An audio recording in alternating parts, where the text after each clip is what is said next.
Welcome to the SCIF. I'm Matt, that's Stu. We are back for another Tuesday of jackassery, and we've got quite a bit of jackassery, don't we, Stu? We do have a little bit. Do you want to do your normal spiel of Green Beret Life? We're the Green you haven't Beret. done that in a bit. Yeah, well, we haven't done it in a little while. Hey, in case you guys didn't know, we're the Green Beret Life, and if you want to get a hold of us at, is the email below, Stu? Because I know Of course it's not, because I'm asleep on the job. I know we made a mess of that before. We put the wrong email up. We apologize. But there is the email. If you want to get a hold of us, try that right there. We do try to answer all emails. So in all seriousness, if you'd like to get a hold of us, please get a hold of us there. We do training too. We haven't brought that up in a while. If you're interested in some training, reach out to us. If you have a group of people, maybe we can travel to you. But beyond that, we are a 501c3. Basically, what we try to do is get veterans out into the outdoors for different events. Primarily, lately, we've been focusing on shooting events for veterans, so that are free to veterans. So with that being said, what do we got for a show tonight, Stu?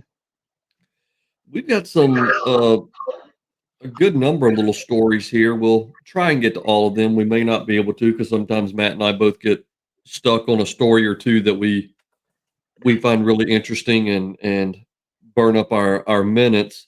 Or Stu goes and says something that really gets under my skin.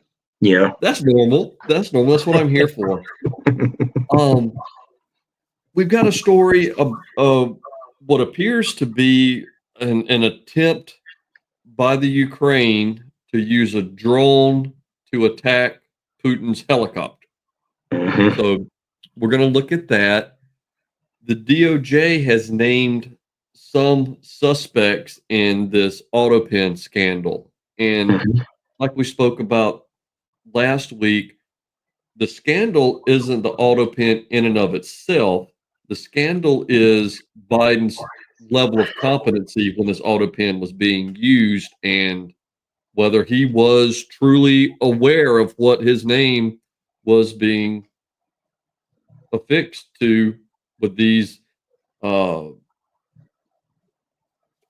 necessarily the any laws that were passed, these executive orders, these pardons, all of this stuff. How coherent was he as this was going on? We've got a story on the Right Track poll, which is basically a poll that Rasmussen has been doing since 2006, that basically is asking the American people, how do you feel is the country on the right track? And we're going to talk about the results of that poll, because as supporters of our current president, we would all be pleased. We've got a story here, and it comes as no one's surprise. MSNBC is bashing on the administration and what they are prioritizing, because they just really feel that the FBI should not be prioritizing the cases that they're looking into, that the Biden administration just really couldn't be bothered to. So we're going to look at these, just really, they don't really have that. They're not that big of deals. I mean, it's kind of petty that the FBI is even looking into them now, but we'll discuss that. And that's what's the central theme with all of that? You can't hate the media enough. You can't hate these propagandist lying bastards enough, basically. However much you hate them, you're not doing it enough. You need to pick it up pace. Correct. So while we're on YouTube sucks, by the way.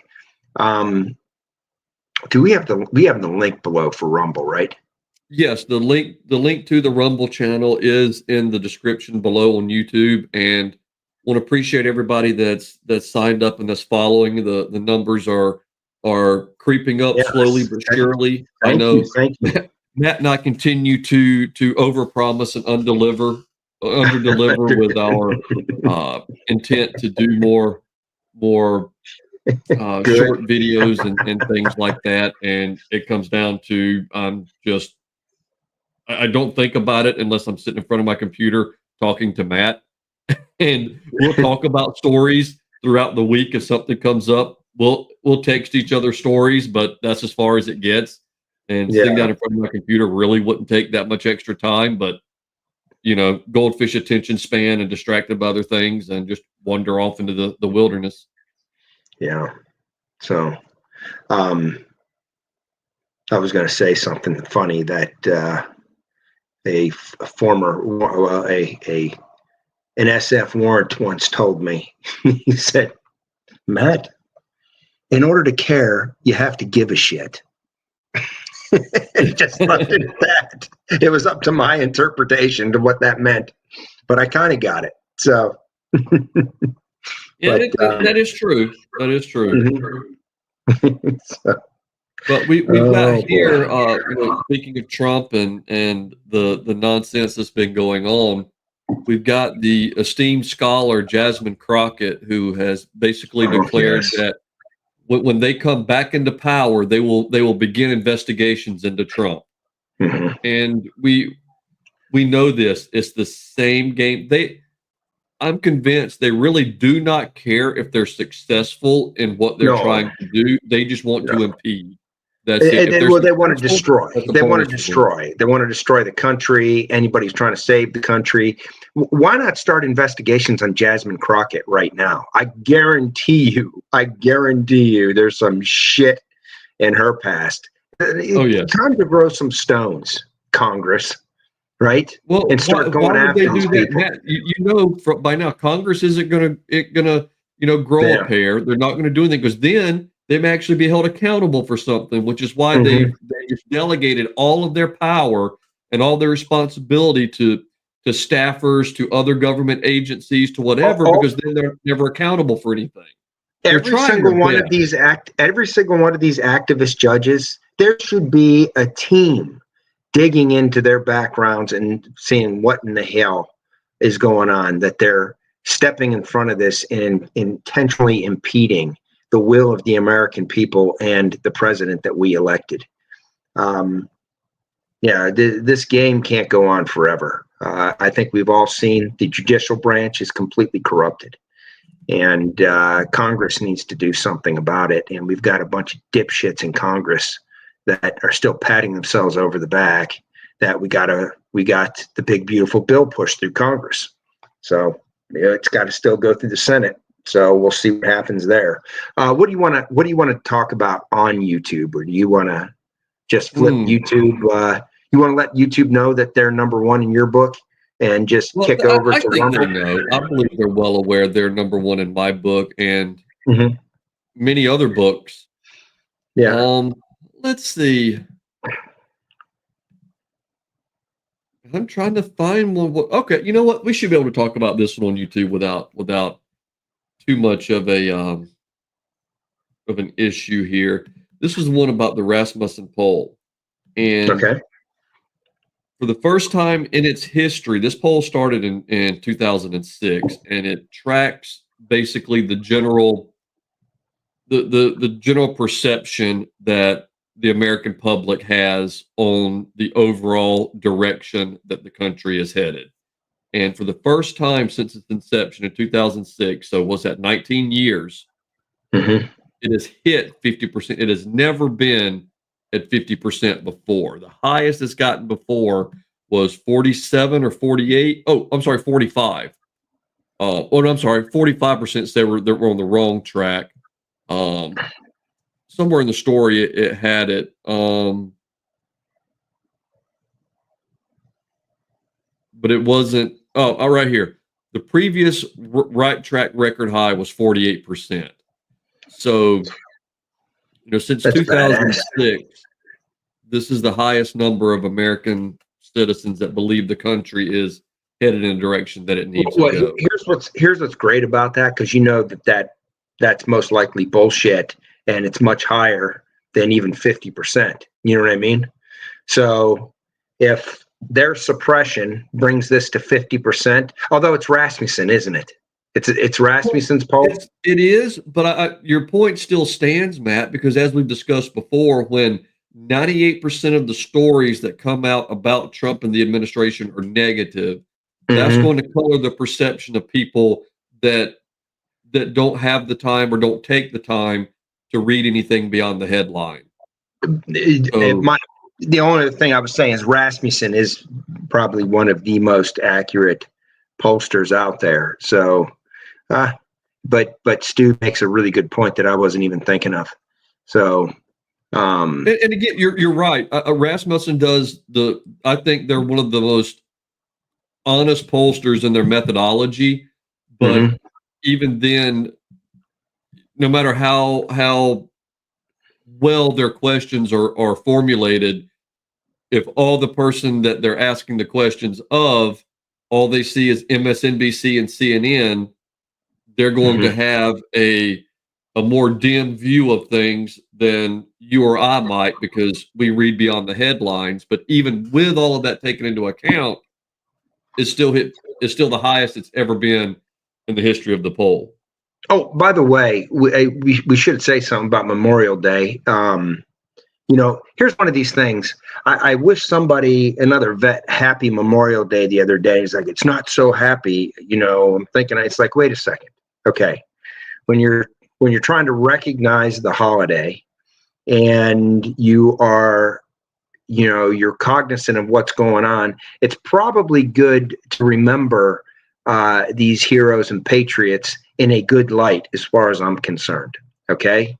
We're sad we lost every one of them, but we thank God for every single one of them as well, because we would not be in this country doing what we're doing right now without them. So I think it's okay to say happy Memorial Day, provided you understand what Memorial Day is all about. And I have no doubt everybody here understands what Memorial Day is all about, for sure. So Yeah, I wanted to mention it. I can see where people feel a particular way about Memorial Day and how Mhm. it's expressed, because you and I understand it. Jimmy Joe Bob might not, and their happy Memorial Day means, a day off to grill hamburgers and drink beer, and that's great. But that's not, I can see how people that have experienced certain things can feel a certain way about Memorial Day, and can read something the wrong way, think it's flippant when it's not. Did you see this son of a bitch? What's his name? Is it Brandon Johnson, the mayor of Chicago? Basically made Memorial Day Africa Day, and he had a big speech celebrating the accomplishments of the African continent. Right? Well, It just shows wasn't it Biden that made Easter or something like yeah, that, Trans Awareness trans Week or awareness something? or visibility day of Yeah. visibility for these people hate our country, folks. I mean, it's not, when you look at it, it's so easy to put it off and say, oh, this is incompetence and this is it. No. They hate you, they hate me, they hate our country, they hate everything about it. It is all about destruction. That's what it all is. And that little show going on down there in Chicago, you thought that they couldn't wait to get rid of Lori Lightfoot, and then what do? They go and get somebody even worse. They go and get someone even worse, and It's one of those things when you talk about, is it incompetence? It's like, even someone that is incompetent occasionally trips up into a correct solution or interpretation. mhm. They consistently do not. So I can't think, but it's nothing but purposeful. Yeah, It doesn't make sense. Even incompetence occasionally comes like in to the a Pink correct Panther, solution. like in the Pink Panther. Did Yeah. you ever watch those movies with Peter Sellers? You're dating yourself now, Matt. Oh yeah. Oh shit. I think we dated. I think we've gone through that ad nauseum already. Do we have any comments so far? Troy's joined us. He Hey, just Troy. spoke up, wishing us, a good evening. Yeah. Well, good evening to you, Troy. Thank you for joining us. But with, back to the story with Trump before we move off of YouTube and go exclusively to Rumble. It's just it's great to see something like this that basically is showing that regardless as to every effort that the media has put Oh into yeah, denigrating Trump, denigrating the administration, everything they that ain't they're working. doing, more and more of the American people are realizing, wait a minute, this is bullshit. Well, And Stu, we said before that some people can't hate the media too much, right? You can't hate them enough. Well, it looks like some people are, because they're starting to, yeah, but even maybe then we're it's not getting enough. there. They need to do Maybe, better. yeah, but I mean, there's some strong hate out there, which is good. Yeah, nothing wrong with that. Hate's a very valid emotion. Yeah. So yeah, like I said, you cannot hate the media enough. Period. Amen. All right. Well, let's pop smoke here and get on over to Rumble and bid YouTube. Oh, did you see Macron's? I hate to use the word wife, right? Oh, his sexual abuser Husband. that punched him in the Yes. face. Yeah, pushes him in the face. If you haven't watched Candace Owens, now she's right and wrong on some things, okay? But if you haven't watched her digging into Bridget Macron, please go and watch it. After what she went through, there's no doubt in my mind that we'll just leave it at that. Go watch it. I saw the video, and then I saw him come back saying people are trying to make it something it's not. They were joking around. If you watch the video two and you hands in see his the look on face. his face when it Yeah. happened, and then when he realizes the door is open, it was complete shock and oh shit, I've got to cover down. Yeah, it was pretty funny. Yeah, he was about to tune him up. All right. With that, All right, with that we're gonna said, bounce off of YouTube. We'll be over at Rumble and Odysee. The link to Rumble is in the chat in the description below. And if you're here on YouTube, please follow us over there. We'll continue the next 45 minutes of the show and see you there.